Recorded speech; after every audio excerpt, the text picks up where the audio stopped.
You're listening to the Latest Noise podcast with Max and Coos. What's going on, Rob? Rob Nicholas. Hello, sir. With the bearded one himself. Hello. Nice to see you today. It's good to see you, Rob. Let's chat about our upcoming gig. It'll be tonight when this thing comes out at Departed Souls. Oh, it's coming out the day of the actual... Yes, that's right. Oh, that's good timing. We're actually 2 days before, but we can chat about it. This will be in the past by the time you all hear this. So this is going to be in the future, right? I guess. Anyways. What do you think about the past and the future, Rob? I think the past is something we should leave in the past, and the future, I believe, is to be determined. So here we are now. It's beautiful. So here we are now. Drinking some tea. Just tea. Just tea and honey. Tea and honey. Yummy.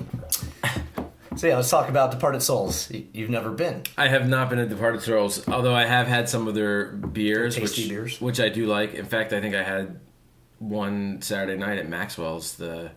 What's that one called? The Devil's Backbone or something? Mm-hmm. Isn't that a Departed Souls? Which is pretty good. But I'm excited to try the other ones. I'm more of like a wheat beer guy, so I'll be looking for those ones there. Cool. And also so I'll tell you a little bit about the place. Yeah, also just to check out the vibe, yeah. Yeah, it's a cool little spot. It's not too far off the Grove Street Path Station. It's a tasting room, so you go there, you get a flight of beers, hang out. We got some live music for the people's entertainment. That's always good.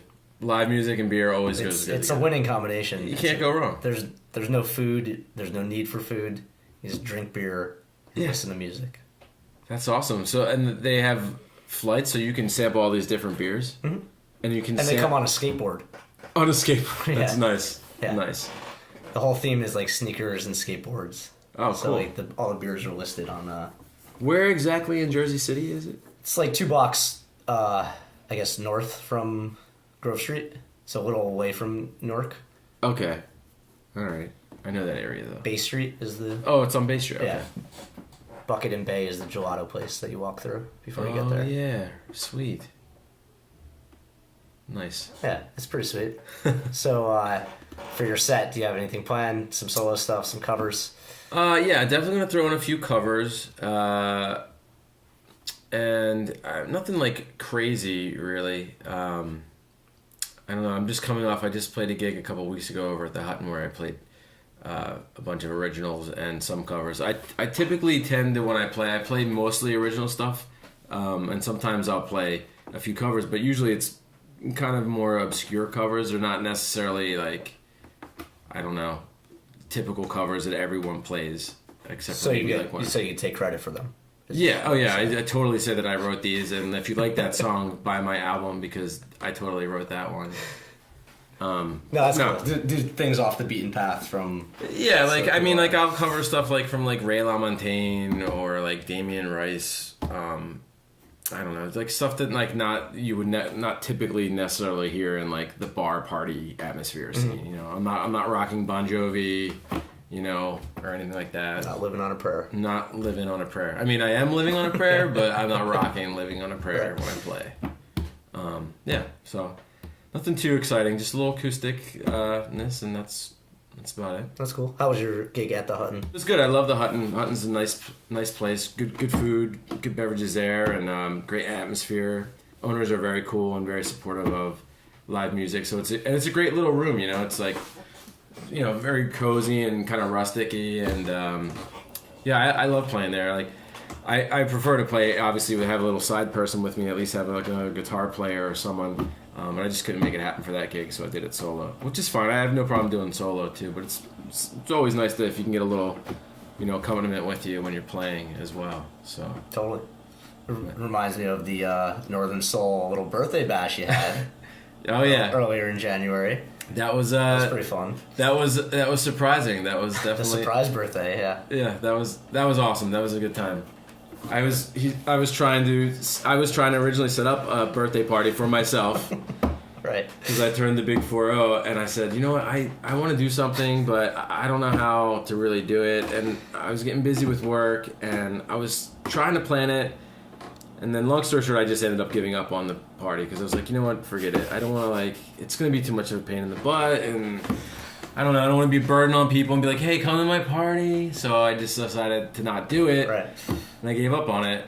And then my amazing lady, Samantha, she took the reins and she made it happen actually for me. Yeah, that was pretty awesome. Yeah, and my idea was to do kind of like an open mic. I wanted to have all the people I know from the scene and my friends. And I remember you buddies and telling me stuff. that night that you were thinking of doing it earlier that week, and you just crawled into a ball. I did. I totally you did. Said, I'm not going to be able to. Yeah. I have no friends, and Yeah, I did. I failed miserably. I really I had all the intentions, and I just all I wanted to do was get everyone together and play music, and I wanted it to be very loose and whatever. And I was like, forget it, I'll never make it happen.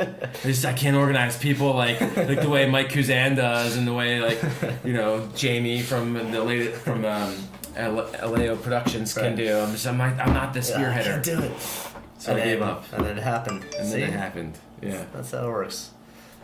Well, what else you got coming up? We got a couple King Nectar gigs. One in Asbury Park. Yes, we do have a few King Nectars coming up, but the next one on the list is going to be 310, March 10th in Asbury Park, at the Asbury Park Yacht Club with the Jamie Rose Band, which you are a part of. That's right. And Love Tester as well. Cool. That should be a good time. Asbury's a cool spot. Love Asbury. Definitely want to get down there more often. Have you been down to the Yacht Club before? I have not. Have you? You've played it, right? Yes, I have. Yeah. I've been down there. We played it actually, we were down there in the summer, actually. So it was a good time. Kind of dive bar-y type place, but great little stage and good sound. Always a good kind of. Who didn't put their cell phone on vibrate? What the heck? That would be you, Rob. That's your phone. That's my bad. Yeah, that's okay. It's fine. It's actually speaking of King Nectar. You can multitask. If you got the text and do an interview, it's totally fine. Well, I mean, speaking of King Nectar, that was the king himself. The king was king. His ears must be ringing. King Dom. Yeah. So that was him. Oh yeah, it's a good spot. There's always kind of like a built-in crowd there. So it's hard, sometimes to get people from this area to come down and make the trek down to Asbury, but there's usually a good amount of people, just built in, which is nice. And it's a Saturday, so people should be out. And I know Love Tester is kind of a little bit from that area, so they definitely have some people from that area. So they usually bring out some people. Their music's really great. They're actually the guy that is the lead singer in that band, and one of the lead guitar players, Rick, is actually working on the King Nectar album for us, which is due out at some point. I'm thinking this year. I'm not exactly sure of the exact date, but Rick's helping to produce that. We recorded everything in his studio down there. King Nectar fans, keep your ears out for a record. That's King awesome. Nectar, King Nectar fans, keep your ears open. Keep your ears open and your mouth closed. Your mouth closed. That's cool. Anything else about Asbury Park as far as other venues you've played or the scene in general? The only we played around this time last year. We were down and we played the Lagusta or Langosta. I can never say it right. I don't know if it's Lagosta or whatever, but played the Langosta Lounge down there, which is also cool vibe. It's kind of like a tiki bar type place, but I really enjoyed that place a lot. Actually, it's not as divey as per se like the Asbury Park Yacht Club. Like that's a little bit more kind of like grungy and maybe rock club-ish or whatever. But Langosta is kind of I think it's like an Asian fusion place as well. So they have like sushi, and then I think they have some Mexican stuff there possibly too. Like it's weird, but they have a lot of good stuff. But yeah, because they had like pizza and they had sushi, so there's all kinds of different stuff in the menu. All right, it's pretty good. That's good. Yeah. If you're feeling like maybe both in one night. Exactly. Yeah. Sushi pizza, or I don't know. Pizza sushi. Is that a thing? That should be a thing. It should be. Yeah. Rob, we should get on it. Don't get. All right, we'll work on this off the record. Yeah. But yeah, that's a cool place too. We played there it was probably like last April or something, and that was good. That's actually kind of how we got into Asbury Park Yacht Club because I believe the guy that books that place is connected with. He does both of them, I think. So Cool. He let us go to the Langosta first, and then we graduated. We graduated. Yeah. From sushi pizza into Yeah. to the yacht club.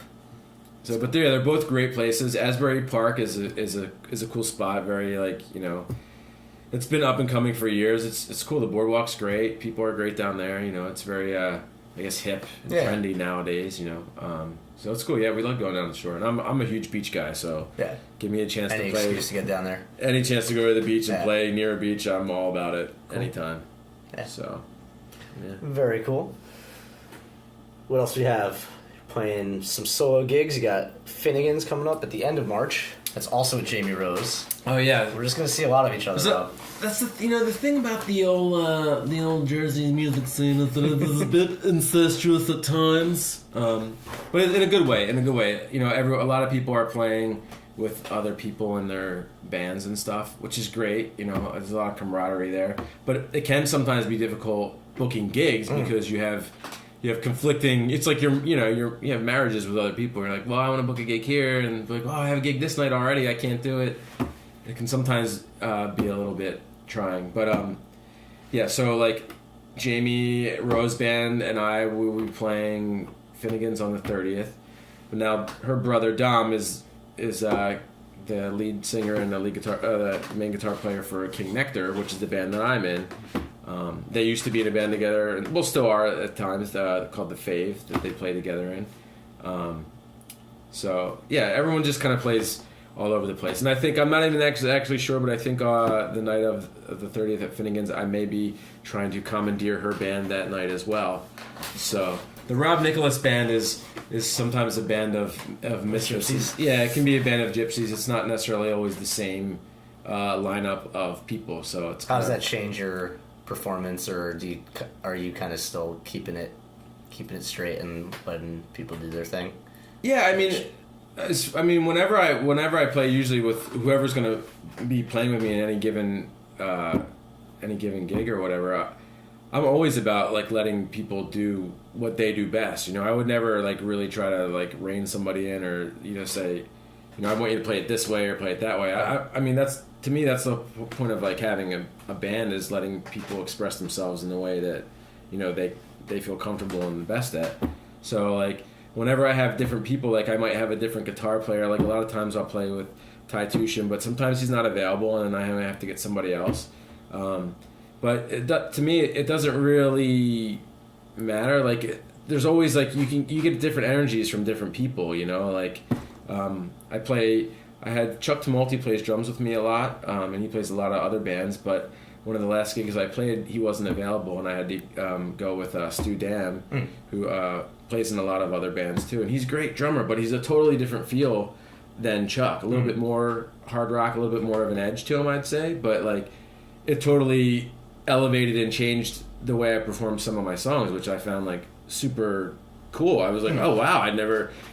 I'm a little bit more laid back on some of my tunes and the deliveries, and then when he came in, I was like, oh yeah, I got a little bit more energy going now. So, yeah, I mean, it's cool. I'm always about like, the different kind of people, letting everybody do what they do best, and then that could change your performance based on what they're bringing out of the song. Absolutely, especially after you play songs for over time, and it's a way to keep it fresh. Yeah. Oh yeah. Absolutely. Yeah.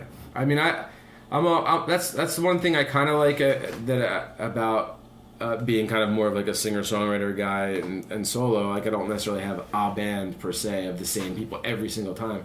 Is that like I do have that option and that opportunity to maybe like work with other people and see what they bring to the table too. Like it's kind of cool because there's a lot of talented people running around this town, and I love to jam with all of them.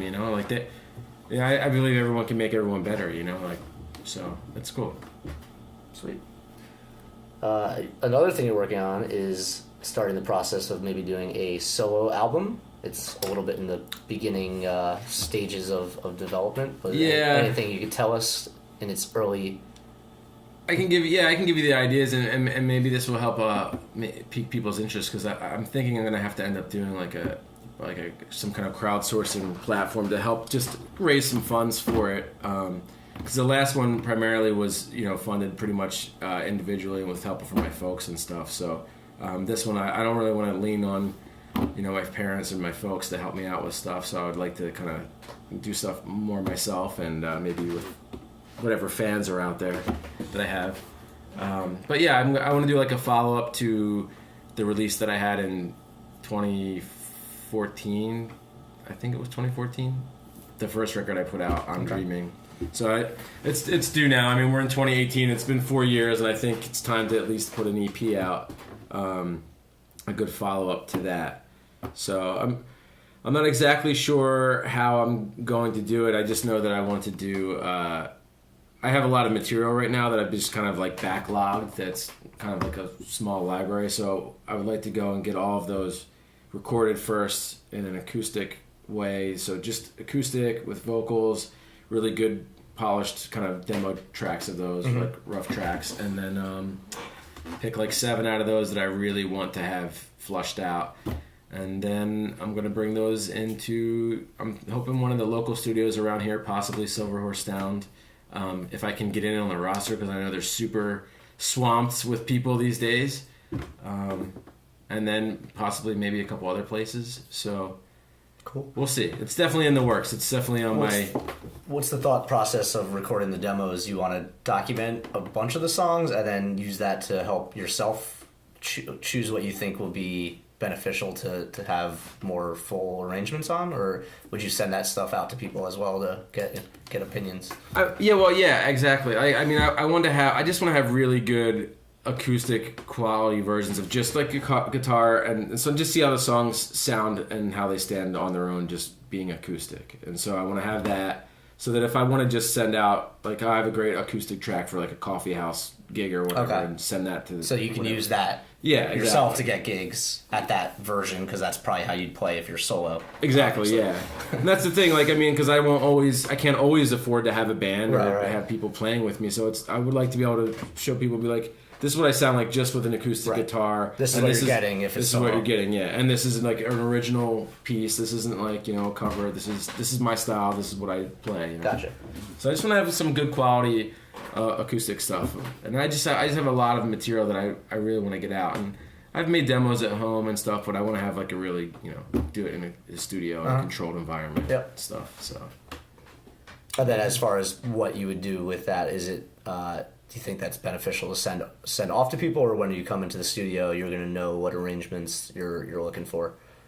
I mean, it will definitely help. I think, like, when I decide whoever we're going to get to maybe bring in on these different tunes to play the different songs. Like, obviously, I'll have these copies that I can give them. Be like, here's the good acoustic version of it. Mm-hmm. I'll give it to whoever that's going to play on it, and maybe they can practice it and see what they can bring to the table. So even them coming up with parts coming into maybe a session to jam on those ideas and see where that takes shape. Exactly, yeah. Cool. I mean, like, I'm all about, like, in a studio environment where you can be working on stuff communally during the process of putting a song together, but it's also good to have, like, it in your head if, before you even get into the studio, just to, like, help move things along so you have an idea of where you're going. There's a balance of how much you you want, and then how much you want to be able to capture in that moment. I'm just in that process. Yeah, because you do want a certain spontaneity, and you want, like, some improvisational stuff possibly and creativity to go on, but you also want to be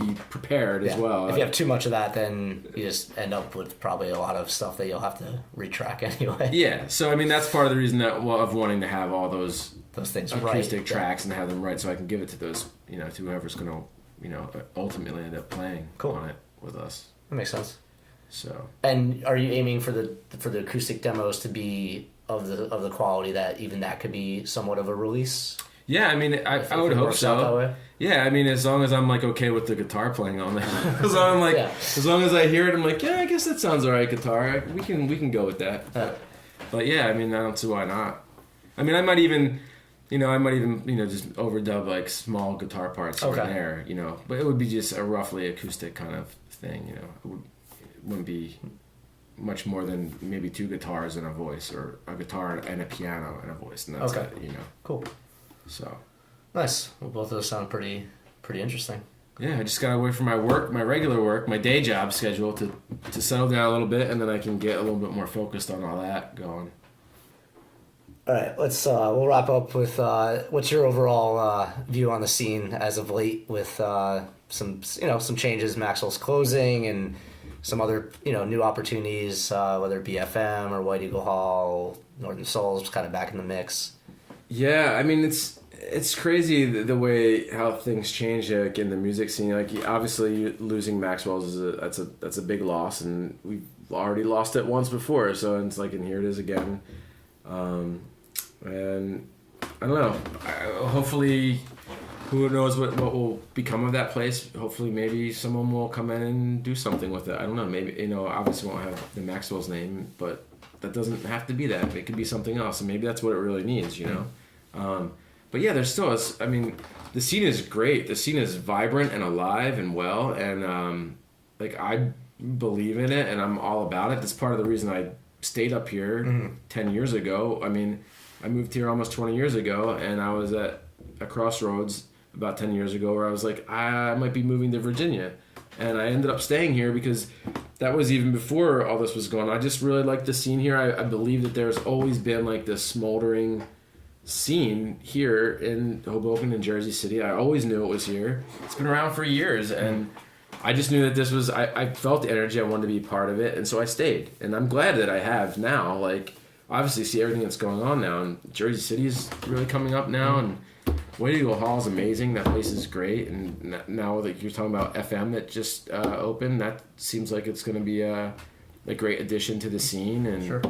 I'm excited. Like, I mean, I think there's a lot of opportunity for all the musicians around here, and it's just a good scene, and everyone's pretty welcoming and like open to like receiving people into the scene, and and just trying to like connect it all. So it's great, like you don't have to go into New York City. You don't have to go to Brooklyn. I mean, we got it right here, it's great. Let's get them to come out here for once. Right.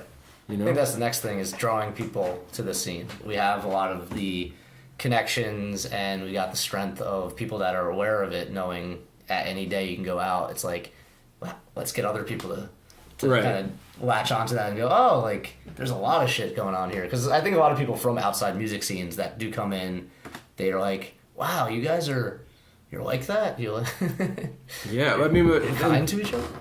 But and thanks to you too, because you're a huge proponent of the whole thing. I mean, I've been saying for years, just to even have someone at least like, how come for years there hasn't been anything in the paper like of what's going on every night of the week musically or artistically, what's going on in the area. Like no one has been doing that for years, and I couldn't understand. I'm like I tour all over the country with my theater company, Right. and I go to these different towns, and every town that I would go to, every town at least has like a paper Right. that is saying what's going on. It could be the smallest town in America, but it had what was going on Thursday, Friday, Saturday night, like musically, and they had stuff going on, Right.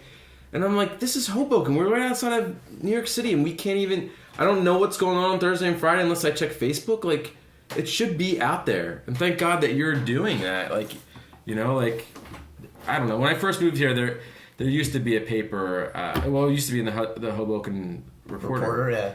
And I guess I just someone kinda lost it. they just gave up on it or whatever. They used to have all this stuff, and I don't know why they stopped. But Well, that's a good plug. I just updated my site, and I got a event calendar right on the front for my events. And then once a week, I'll be coming out with a blog post that'll be all events around the scene, not just the weekend. I'm gonna do a full week at a time, so everybody gets covered. See, that's amazing. You don't get paid enough. That's I don't get paid. That's exactly. See, I mean, so that's the latest noise, though. I mean, that's awesome to have that, to be able to know that anybody can go in and check in and see who's playing where, or what's going on. Like, that's important to know. Like, I don't know.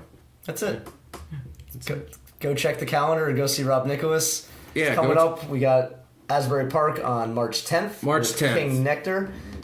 Finnegan's Irish Pub on March 30th, along with Jamie Rose. And tonight at Departed Souls, along with Kirk and Coos, that's myself and Julia Kirk, and Rob Nicholas. We got 2 hours of music.